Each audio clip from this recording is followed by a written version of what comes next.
what's happening with the job market and why there seems to be this situation where it's just it takes a lot of work to get even an interview, right? Like that's something that's happening. We've been noticing it with some people. Like it seems, some people are very unlucky. It takes a while for them to even get an interview. And then there's people that are very lucky that they join the program and immediately they get tons of interviews and they land a second job pretty fast. So I was trying to look at what's the difference, right? Like the job market itself can be a little bit of a lottery, but what could make the difference, right? Like what could be, to make it consistent, right? Because if it's consistently bad for everybody, then that just tells you that, we're in sort of like a recession or something.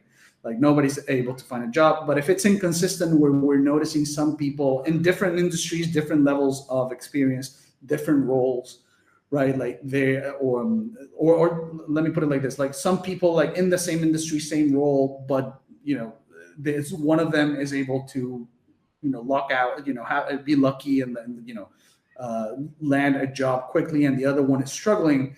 That tells me that there's a sort of like inconsistency in the job market. There's a secret, like, or there's a situation, right, that we are not necessarily, able to diagnose necessarily, or like not diagnose, because we try to diagnose it, but like there's an unknown factor is what I'm trying to say. Like it's not that's why it feels like a lottery. It's like it's not your resume necessarily, especially when you are part of the program, because it's like one thing is seeing on the internet people complain about, or like even having friends complain about, like, hey man, like it's really tough out there, like I'm not able to get a job. But you don't know if they're doing the right things, right? Like you don't know if they have the right resume, right? Like if the way they the resume layout, the format, if they have an optimized resume, if they're doing things correctly on LinkedIn, if they're sending the applications out correctly,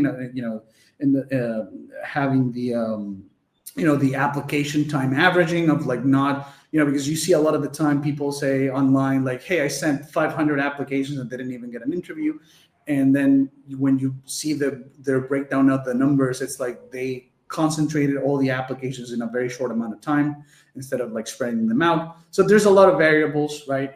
And then, but if you're in the program, right, and we already take care of your resume, so you have an optimized resume that is basically with a battle-tested layout and format that we know should work.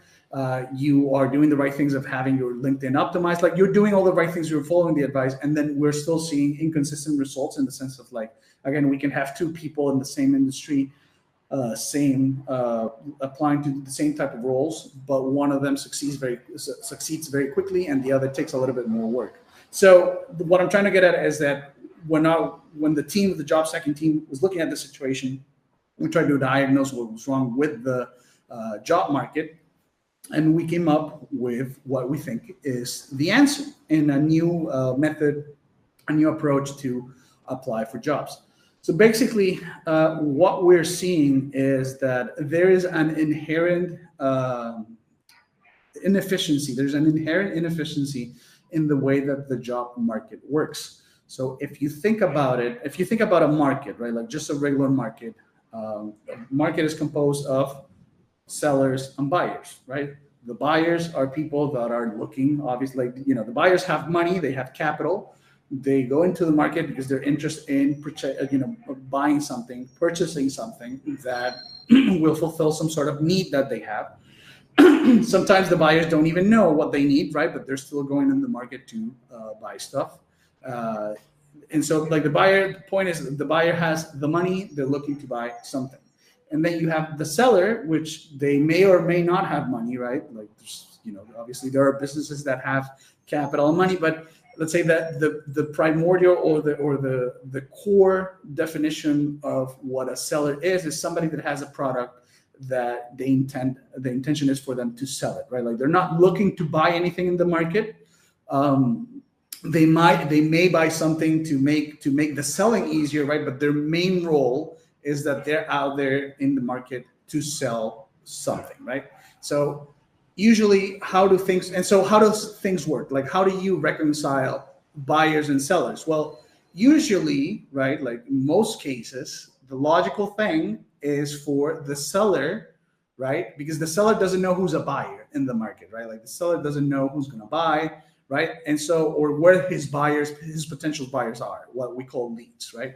So the seller is usually the one that has to run marketing campaigns, has to run ads, right? He has to be involved in pushing his product, right?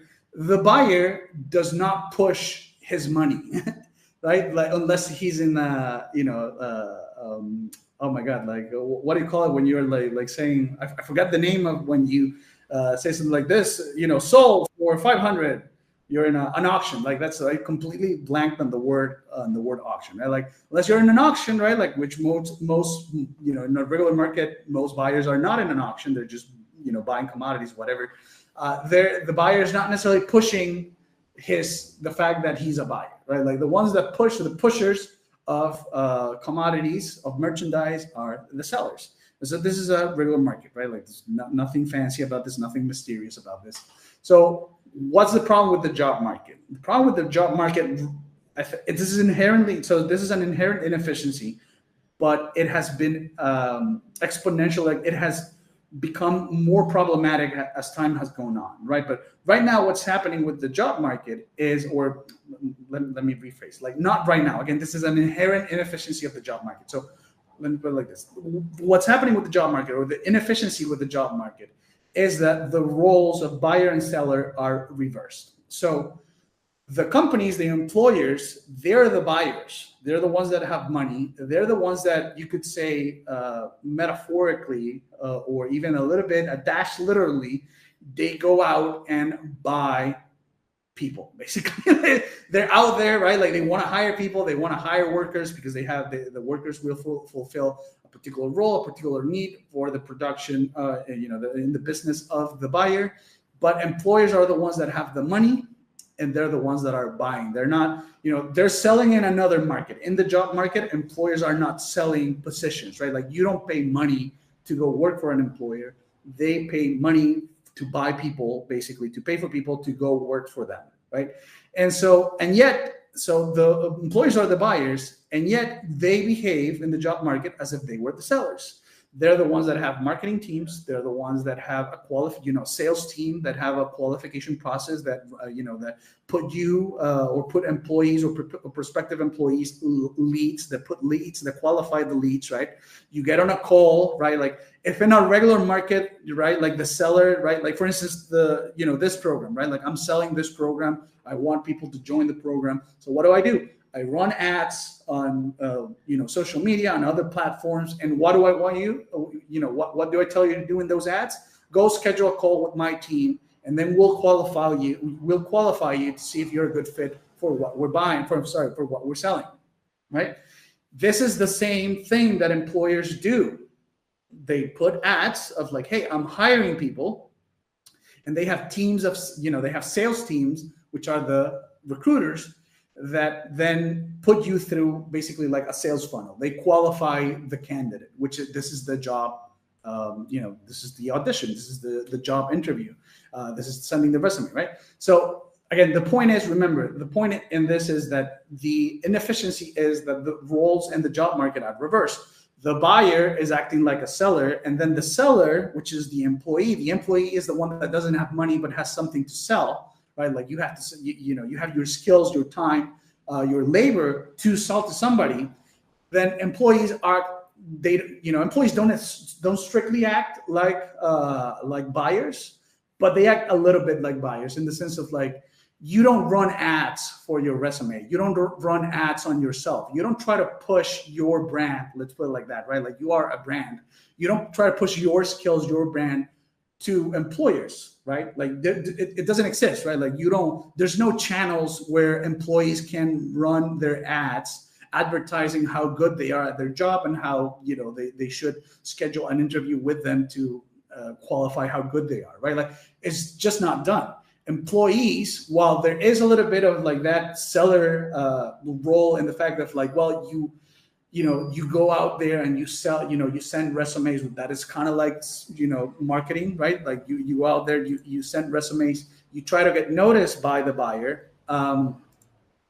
What we do, how we behave, it's a little bit It's actually more casual. It's like it's a little bit more like we're buyers. We just casually stroll through the job market, seeing who's buying. Like seeing or seeing, like kind of like browsing, like seeing like, oh, let's see who's hiring, right?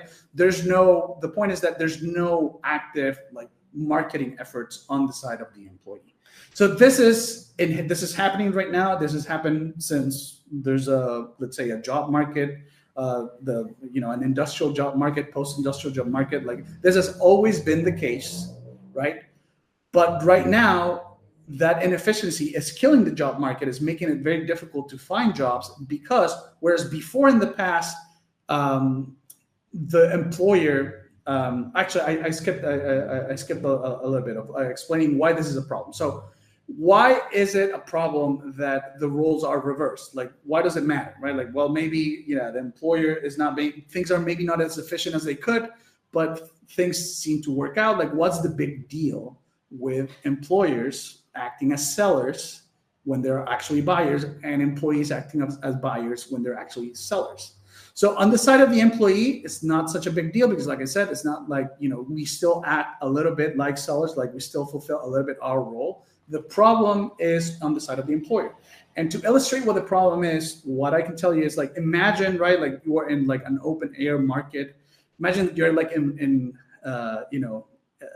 Baghdad or something, like you're in Turkey, you're in Constantinople and Rome in the 10th century, something like that, or the 8th century, something like that.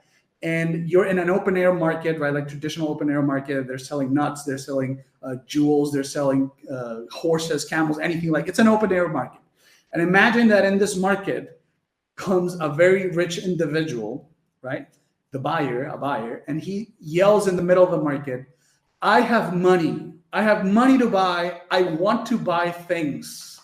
I have money. What do you think would happen in that scenario? Like, you can post it in the chat. Like, imagine you're in a traditional open air market. It could be like in Mexico right now, or like in India right now, like an open air market. It's very crowded, and you go in and you go into the market and you yell, I have money to buy. I want to buy things. Post in the chat. What do you think would happen? People would offer you things. Yeah. All right. But yeah, Mark has it a little bit. Yeah. Sellers sworn. Yes, you would be basically harassed. Yeah, he'll get rushed by sellers. That's exactly right. Like, you would get swarmed. Like, you can even discard we can even assume that all the sellers, nobody wants to hurt you or anything. Like, all the sellers are just interested in selling a product to you, right? No bad faith, but you'll get swarmed, right? Like, you'll get harassed basically by all the sellers. You'll get it'll be so bad that you won't even know what's happening, what they're offering you, right? Like, they'll push things to your face. Like, you'll get overwhelmed. And so that's exactly what's happening right now with the job market. Employers are going into the job market where everybody's interested in getting a job, because it means they're going to make money, which means they're going to put food on the table, right? And employers are going into the market, or have been going into the market, and yelling, I have money to buy people. Like, I have money to give you, right? Like, I have money to spend. I'm looking to buy people, right? I'm looking to pay money to people to provide a service to me, to sell something to me. And so the inherent inefficiency, like this has always been the case since there's a modern job market like there is right now. Like, since there's like employers and employees, right? Like, we're not talking about like back in Roman times, times of Christ or anything of the sort. We're talking like since we have like this developed industrial, post-industrial economy, this inefficiency has always been the case.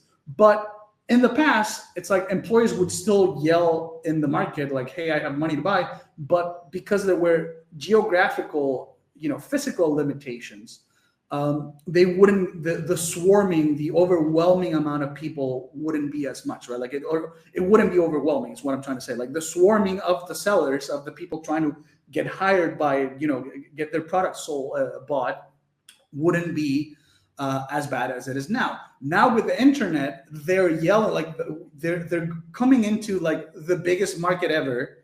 It's sort of like the biggest market in the worst neighborhood. And so like they're coming to the biggest market and yelling, I have money to buy. And they're getting swarmed, like they're getting overwhelmed. Like, you're seeing any job opening has 100 applications. One of the guys on my team, when we were doing the apply for you stuff before, we're reforming the program, but when we were doing it normally, right, like before we realized what was happening, like, and one of the things actually that made me realize that this is what's happening is, like, I remember distinctly one of the guys on my team, one of the guys that was in charge of sending applications, told me I've seen jobs with 50,000 applications. And it's like, what, how is that possible, right? Like, how can one job listing, one job posting have 50,000 applications, right? Like, that is completely, that's ridiculous, right? And so why could that even be possible, right? It's possible because of what I just explained. Like, employers have been yelling, like they have been conditioned to think that the way you get employees, right, or you hire people, you find people to work for you, is you go into the market and you basically yell that you have money to buy, right, like that you're buying. And so now with the advent, right, like first with again, like in the beginning with geographical and communication limitations, not a big deal. They wouldn't get overwhelmed by the amount of applications because they were constrained by the locality of where they were at. But then with the internet, things started to get out of control. And now what finally kind of like has turned us into like a madhouse is the AI application system. So if you remember, like, I mean, some of you guys are new, but to those of you who are not new, that I've been saying that that AI tools for sending out applications, massive amounts of applications, don't work. Like, they're not good.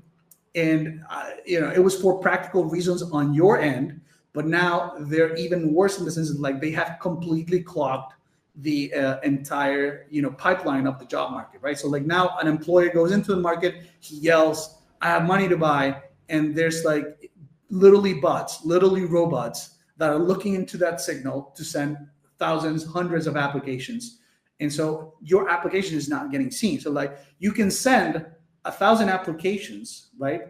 But if it's not even seen, because why isn't it seen? Because if you have a job opening, and let's be conservative and say that job opening gets 100 applications, right? Which right now, 10 years ago, it would be madness that a one job listing would get 100 applications. Right now, it is conservative, like a conservative estimate. So, job listing, employer opens a job listing, people can apply, they get 100 applications.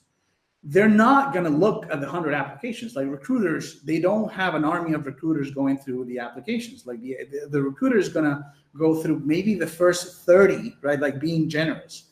Like, the first 30, he's going to go with the first 5 qualified candidates. He's going to extend an interview offer to them, and an interview opportunity for them. And if any of those 5 people that were qualified within the first 30 applications that the recruiter saw qualified, then that's it, right? So if your application is number 31, they didn't even see it. It's not, again, recruiters are not spending equal time looking at every application, every resume that they get. They go through a number. If they have a number of candidates that are a good fit, that's it. Like, they close the search. Like, they may not even close the job listing, the job opening, but internally they will close the search and they will go with those. Again, like, it could be even more than 5. I'm giving conservative numbers. Like, it could be that there are 15 good fits, or there are 5 really good fits and 10 nice to haves and that sort of stuff. So again, if the point is, if you're sending 100 applications per day, but you're not lucky enough to be in that range of like the first 30. Let's make it even more generous. Like, the first 50 applications, right? Your resume is probably not getting seen, right? Because again, it's not like they wait to get all the applications. This is not how it works. That's how a lot of people think how it works. It's like, an employer opens the listing, they get 200 applications, and then they diligently study each of the 200 applications, each of the 200 resumes that they got, and then they make the best decision possible. That's not how it's happening. I've talked to recruiters to get their understanding of what's happening, and they've told me we go with maybe the first 30. If like the first 30 are total trash, they may extend it to the next 20, but they're not out there looking at each application sent. So what's happening is that if you're sending, you may be sending a lot of applications out there, but if it's not, like send 1,000 applications per month, but if none of the applications are getting seen, it's as if you sent none. And so people are flabbergasted right now. They don't know, because nobody explained this to them, that it doesn't matter the number right now. Like in the past, like 10 years ago, we're still like operating, or like regular advice online is still operating with like the advice of 10 years ago, 15 years ago, 20, 30 years ago, right? Right now, AI has completely changed the game for the worse, in the sense that it has just destroyed, it has cratered the entire pipeline where employers would be able to meet with employees. So now it has become a lottery. Why it has become a lottery? Because of what I said. It's like, hey, if they check the first 30 and your resume is resume number 31, and you don't know, right? Like you don't know where you land, and you don't know how many they're gonna check. Then that's it. Like it's like as if you didn't send it. So this is the job stacking. This is my diagnosis of the current job market. After seeing the trends, after seeing what's happened, what happens with my own job searches, with your job searches, right? Like, because we take this, like we evaluate what's happening with you guys. And so this is what's happening with the job market right now. This is why it feels hopeless, or like a lottery, or like why it's so inconsistency, because it is a lottery. It's like you got to be lucky enough when you send the application, it was in the range of the applications that they saw, that they were able to check, right? And so how do we fix it, right? So like, all right, so this is the problem. Do you have any questions about the diagnosis? Well, I guess let's leave the questions for the end, right? So this is the diagnosis. This is what's happening. We have this problem where the system where buyer meets seller, employer meets employee is completely broken because of partly because of AI exploiting an inherent inefficiency on the way the job market used to work, right? Like this is how it worked. This is how it was set up. I don't really know why I think employers love getting as all the upside, no downside, like getting as many advantages as possible.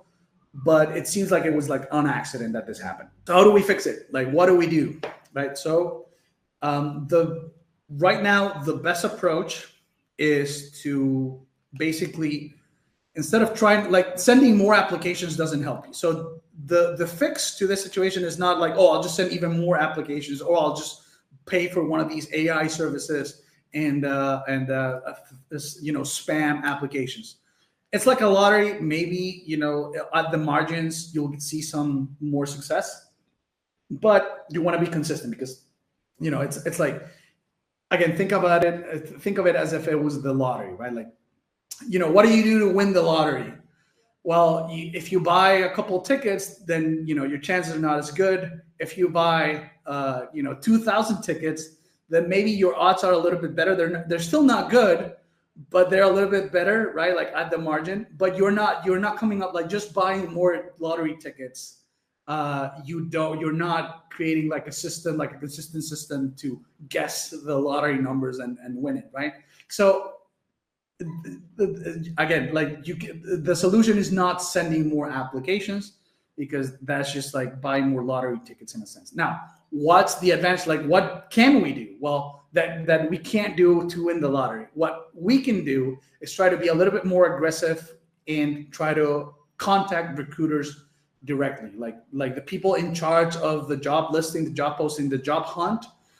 When you apply, so this is the new approach that we came up with here in Job Stacking, and we've been trying it out with some of you. I don't remember if any of you is part of that program. Since you guys are new, you are probably gonna, when it's time to do the job hunting phase of your, for you, you're probably gonna get the information about that.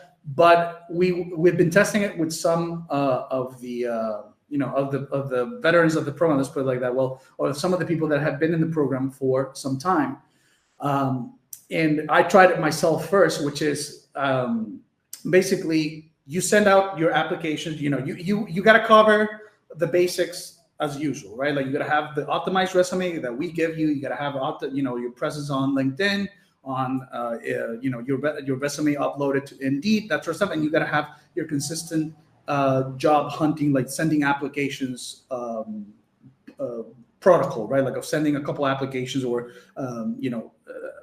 10, let's say like up to 10 applications per day, something like that, every day, right? Like, and you spread them out. You don't send 200 applications the same day.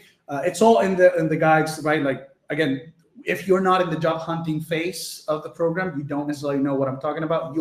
Trust me, you'll know, right? You get all the information. But what I want to say here is that now the extra step where we try to basically guarantee, or we try to increase our chances consistently, right? Like not just at the margin, but like the core chances and consistently of getting interviews, is by the new approach, which is research. Send the application to whatever, like, right, you found a job that is a good fit, you send out your application, and then you do some detective work, because sometimes the information is not easily available. We have some tools. Again, you can see the guides. You have some tools to research get the email and the LinkedIn profile of the person in charge, of the hiring manager, or somebody that can basically, that is in a position of authority to look at your resume and basically offer you an interview, right? So this isn't about begging for an interview or anything, but it's about like not just being a number on the pile. It's like you send out your application, and then you research the information for the recruiter to give their email or their LinkedIn profile. You add them, or you cold reach, you do cold outreach where you email them and you present yourself. And this is kind of like the new cover letter in a sense.